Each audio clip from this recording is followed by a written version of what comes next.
Halo teman-teman, senang bisa ketemu teman-teman lagi di video yang baru ini. Jadi, 2 bulanan yang lalu, sekitar awal Januari, saya ngambil tes TOEFL ITP lagi.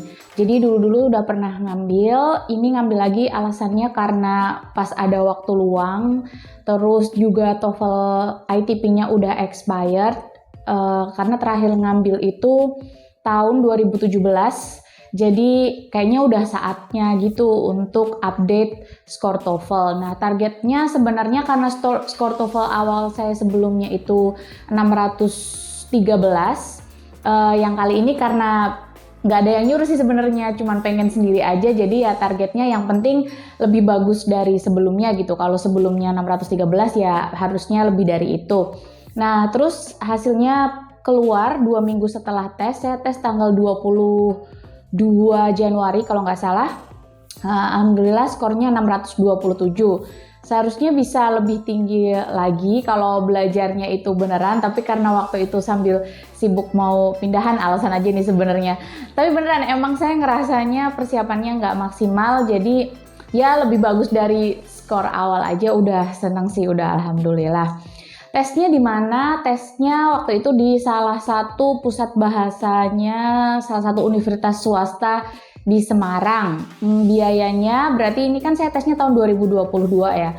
Per tahun 2022 itu 625.000. Kayaknya terakhir tes tahun 2017, akhir Desember 2017. Itu saya bayar waktu itu 475.000.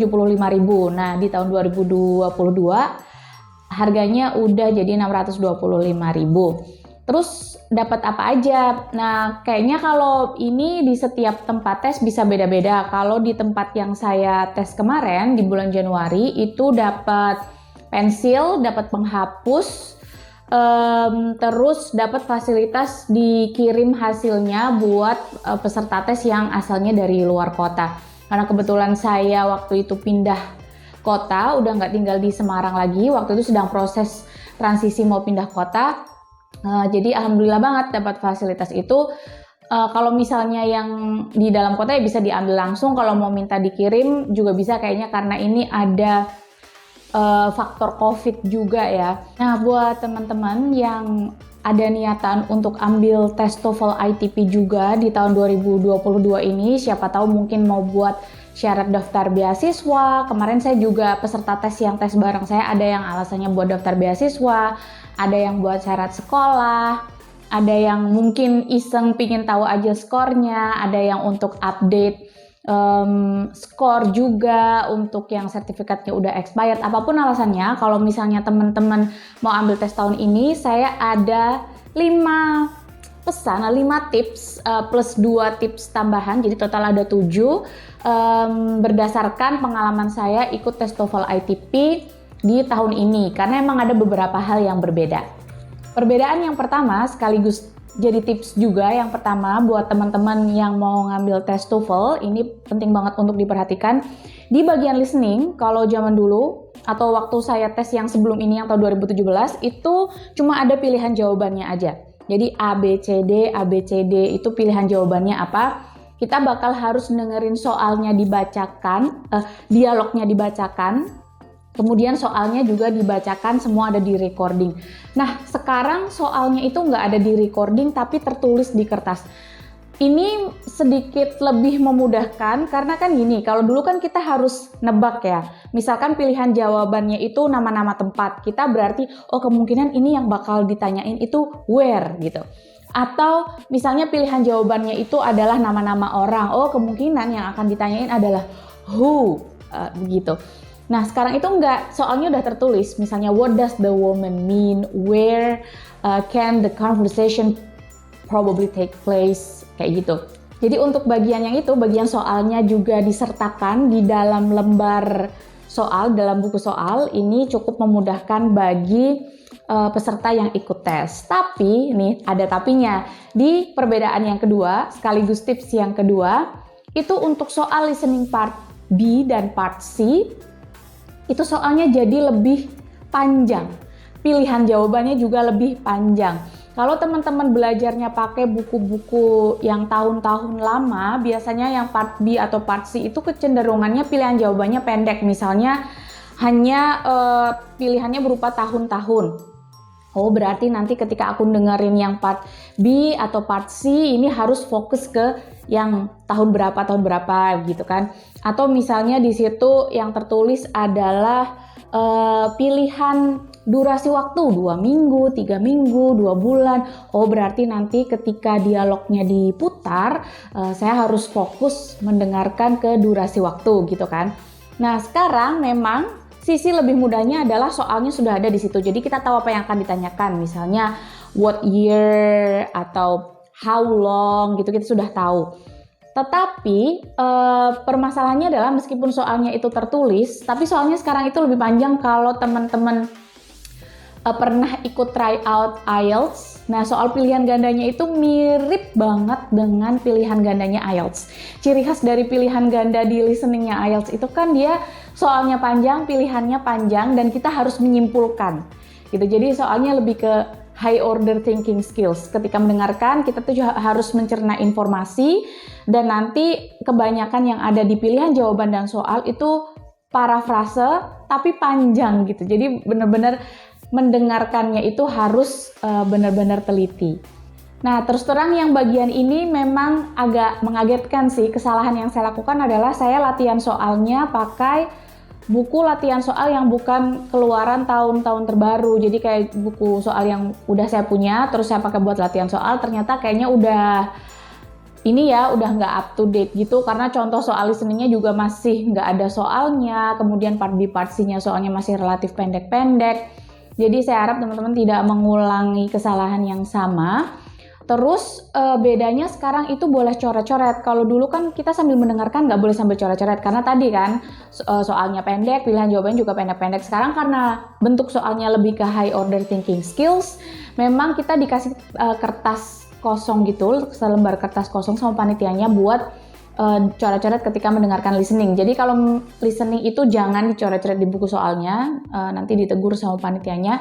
Jadi kita dikasih lembar soal gitu. Terus saya juga agak kaget karena waktu latihan belajar sendiri nggak kayak gitu. Ketika dikasih ini malah, oh bisa coret-coret ya. Terus kayaknya kurang strategi yang cukup di bagian itunya sih. Jadi teman-teman kalau misalkan mau tes, pastikan latihannya juga pakai coret-coretan, karena sekarang itu boleh. Karena coret-coret pun perlu untuk berlatih ternyata. Kalau misalnya di tempat juga, apa ya yang harus dicatat, apa yang harus dicoret-coret, itu kan butuh strategi karena kan waktunya nggak lama kan.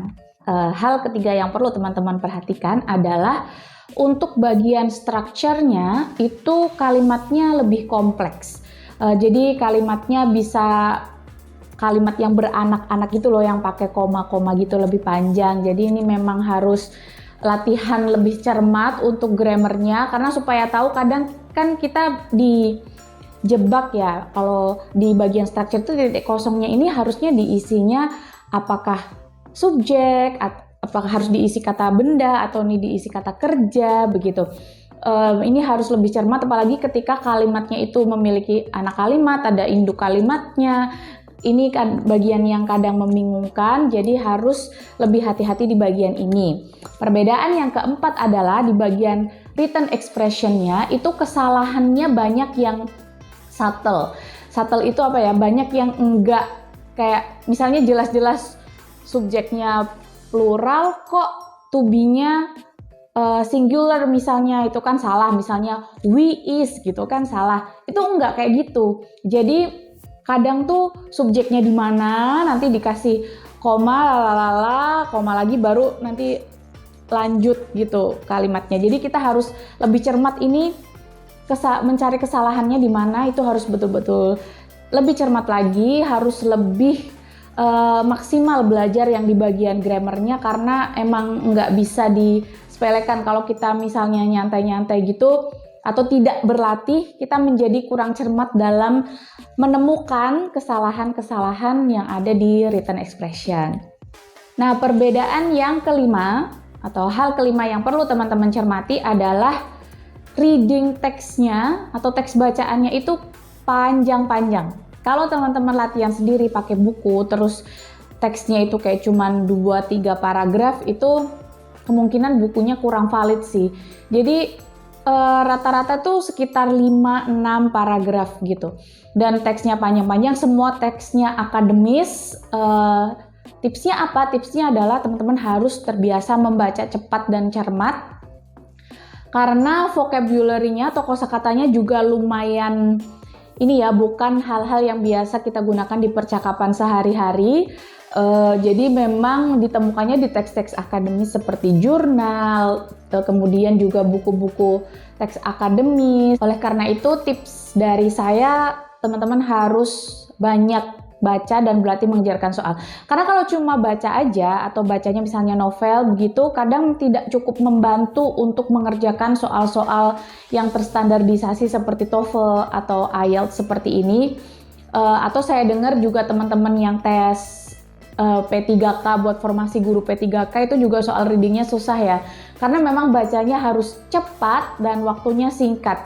Oleh karena itu jangan tergoda untuk berusaha untuk memahami semuanya, kayak oh ini artikelnya menarik nih tentang musik, saya suka sekali tentang musik, terus berusaha untuk memahami semuanya, itu nggak perlu. Jadi kalau saya biasanya baca soalnya dulu dan saya membaca teksnya itu hanya dengan tujuan untuk mencari jawaban soalnya. Jadi kalau misalnya ada bagian dari isi teks tersebut yang terlompati atau jadi tidak utuh, itu nggak masalah. Yang penting jawaban dari apa yang ditanyakan di soal itu ditemukan gitu. Nah itu tadi untuk 5 perbedaannya sekaligus 5 tips pertama. Sekarang lanjut ke 2 tips selanjutnya. Yang pertama adalah ini penting sekali untuk dicatat. Kalau misalnya teman-teman mau daftar tes TOEFL, kemudian teman-teman latihan soal menggunakan sebuah buku atau misalkan pun ikut lembaga juga biasanya diberi modul begitu ya, pastikan cek tahunnya. Pastikan model-model soalnya sudah model-model soal terkini, karena kalau misalnya salah tahun, kemudian ternyata tipe-tipe soalnya ini soal-soal lama, malah jadi tidak menolong. Nanti jatuhnya teman-teman ketika di ruangan tes kaget, kok ini beda dengan yang saya pakai untuk latihan begitu. Malah nanti jadinya panik kan. Kalau sudah menemukan sumber latihan soal yang tepat, latihanlah sebanyak-banyaknya, semirip mungkin dengan aslinya. Maksudnya semirip mungkin dengan aslinya itu seperti apa? Kalau aslinya kita tes kan listening dulu, langsung setelah itu adalah structure and written expression, setelah itu adalah reading. Nah kalau bisa sering-sering tryout yang seperti itu yang dibatasi waktu. Jadi bukan hanya sekedar belajar grammar secara terpisah, meskipun itu juga perlu, atau belajar membaca satu teks aja sambil ngerjain soal yang untuk satu teks itu, meskipun itu juga lebih baik daripada nggak belajar sama sekali. Tapi saran saya sebelum tes harus sempat melakukan tryout yang secara keseluruhan dari depan sampai belakang dengan dibatasin waktunya. Biasanya kan kalau modul atau buku soal gitu kan ada kunci jawabannya, jadi nanti bisa dicocokkan kira-kira dengan model latihan atau tryout yang semirip mungkin dengan aslinya itu, teman-teman dapat skornya berapa. Dan semirip mungkin dengan aslinya ini juga termasuk melingkari jawaban. Karena kalau misalnya kita latihannya biasa hanya menyilang-nyilang saja, nanti kita nggak terbiasa untuk melingkari. Karena melingkari itu kan butuh waktu ya. Apalagi kalau listening itu kan jarak dari satu soal ke soal berikutnya itu sangat pendek. Kalau misalnya kita tidak terbiasa mengerjakan atau melakukan tryout dengan melingkari lembar jawaban, nanti ketika tes sungguhan, biasanya kan kalau disilangkan cuma seret gitu cepat. Ketika melingkari ternyata makan waktu, itu malah kaget. Nah, makanya penting sekali bagi kita, saya dan juga teman-teman kalau mau tes yang terstandarisasi seperti ini untuk berlatih semirip mungkin dengan aslinya. Nah, untuk tips yang terakhir adalah jangan meremehkan dan jangan mudah puas diri. Mungkin ada beberapa yang, saya mah lulusan bahasa Inggris, nyantai aja, pasti bisa, belum tentu gitu. Atau, saya mah ngomong bahasa Inggris udah biasa, cus, teman saya bule-bule juga banyak.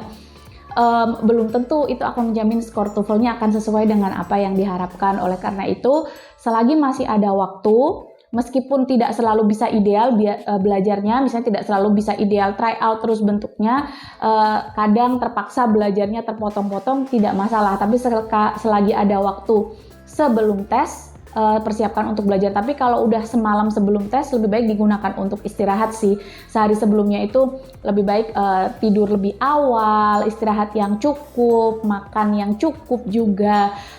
Nggak usah tryout lagi malam sebelumnya, karena itu malah nanti jadi kelelahan. Kalau besok paginya tes, usahakan belajar semaksimal mungkin sampai H-2. Kalau sudah sehari menjelang tes atau H-1 itu lebih baik justru tidak belajar tapi refreshing, berhibur dan istirahat, itu yang paling penting. Kalau misalnya kebanyakan refreshing ya, jalan-jalan pergi ke mall gitu juga sampai malam, atau nonton bioskop sampai malam, atau juga mainan HP, begadang nonton Netflix sampai malam, itu juga tidak membantu. Jadi refreshing secukupnya, pastikan istirahat lebih awal, paginya sarapan. Kalau yang mudah untuk sering bolak-balik ke toilet, ya pastikan minum secukupnya saja daripada nanti di tengah-tengah tes kebelet pipis gitu kan. Jadi hal-hal kecil semacam itulah, pastikan identitas yang perlu dibawa dipersiapkan, kemudian berdoa juga supaya diberikan kelancaran dan ketenangan. Itu aja dulu untuk video TOEFL kali ini, sampai jumpa di video selanjutnya ya teman-teman.